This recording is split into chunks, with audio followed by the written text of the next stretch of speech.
Je suis Bagassi Koura, je suis à Ouagadougou en ce moment et à l'occasion de la 28e commémoration de l'assassinat du capitaine Thomas Sankara le 15 octobre 1987, je suis venu rencontrer un monsieur, Yamba Malik Savadogo. Par des concours de circonstances, il s'est retrouvé le 15 octobre 1987, le soir du 15 octobre donc, au cimetière de Dagnoin, en train d'enterrer Thomas Sankara et ses 12 compagnons.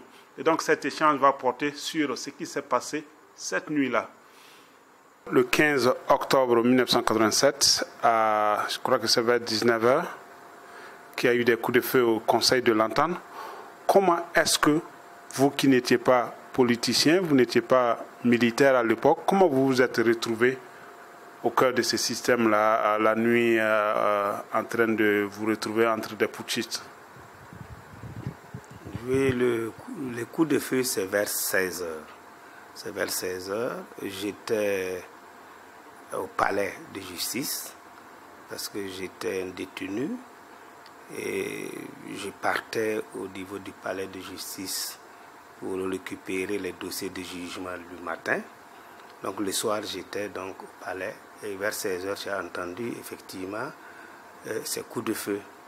Donc, je me suis débrouillé comme les autres parce que c'était la débandade pour le jeune Mabaz qui était donc la prison. Et dans les environs de 19h-20h, le chef de poste m'a interpellé pour dire que le régisseur, qui était certainement au Conseil de l'Entente,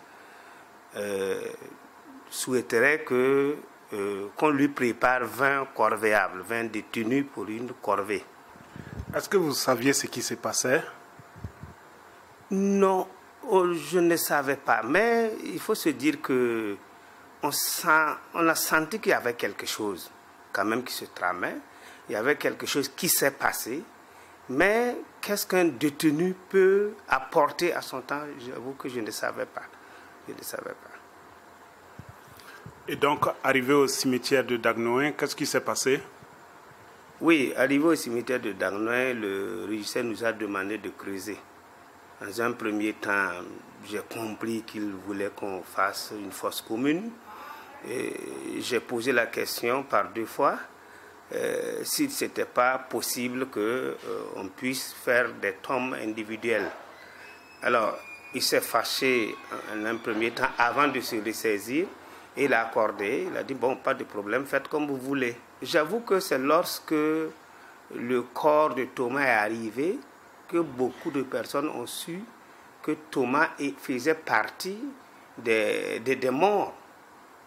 Parce que quand on creusait la tombe, bon, chacun de nous discutait, hein. Certains disent oui, est-ce que Thomas est là? D'autres même disent qu'il a voyagé, qu'il était en Libye, qu'il n'est pas au pays. Donc, même les militaires, quelques rares militaires qui étaient avec nous, se posaient aussi la question. Combien d'années ça vous a pris avant que vous parliez, quand vous vous confiez à vos proches ou à d'autres Burkinabés? C'était compliqué. Parce que moi, après ça, je suis resté en prison, je crois encore 4 mois, hein, plus de 4 mois. Bon, si je faisais beaucoup attention jusqu'à ce que je quitte la prison. Mais j'en ai quand même parlé à des proches. Bon, ensuite, lorsque on a pu faire démarrer le dossier, les avocats étaient informés. Voilà, étaient informés. Mais on a quand même tenu de garder justement cette information pour que ça puisse nous servir par la suite.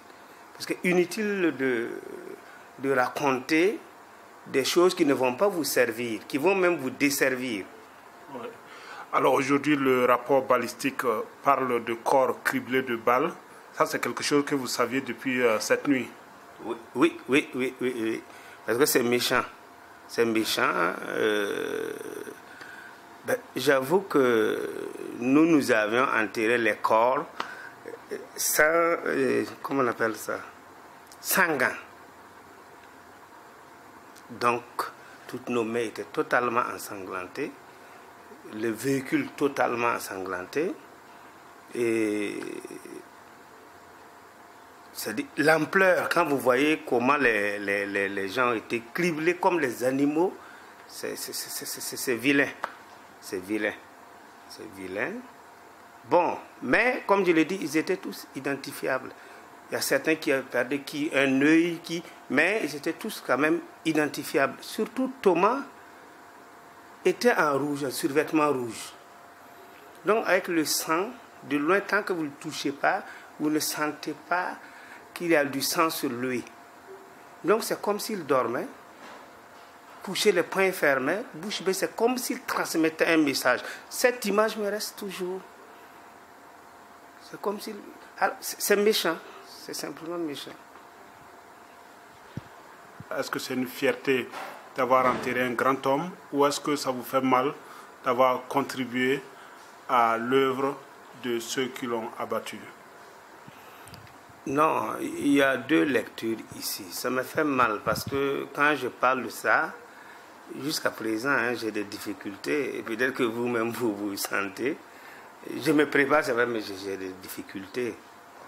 Mais la première lecture est que j'ai l'impression que Thomas n'est pas un homme comme les autres.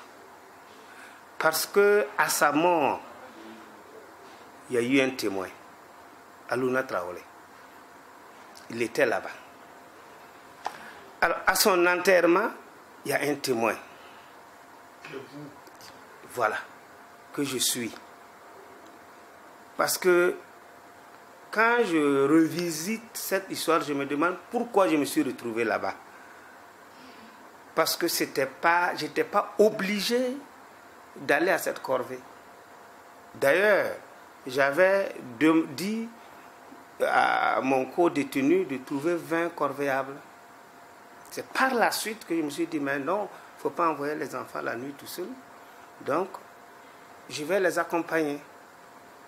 Donc, pour cela, je pense que c'est Thomas qui a voulu un témoin, bon, qui puisse quand même retracer la mort atroce qu'il a subie.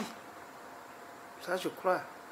Bon, la deuxième lecture, c'est que souvent je me demande pourquoi moi, parce que ça me fait mal.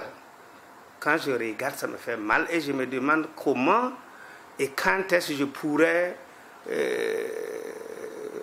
vider ça. Parce que dès lors que j'ai commencé à parler, dès lors que j'ai pu déposer devant le juge et dès lors que j'ai commencé à parler, à un moment donné, je sentais que, bon, ça va, je me dégageais, mais malgré tout, ça ne va toujours pas. Ça ne va toujours pas. Donc c'est vraiment un choc que je subis, je ressens toujours ce choc.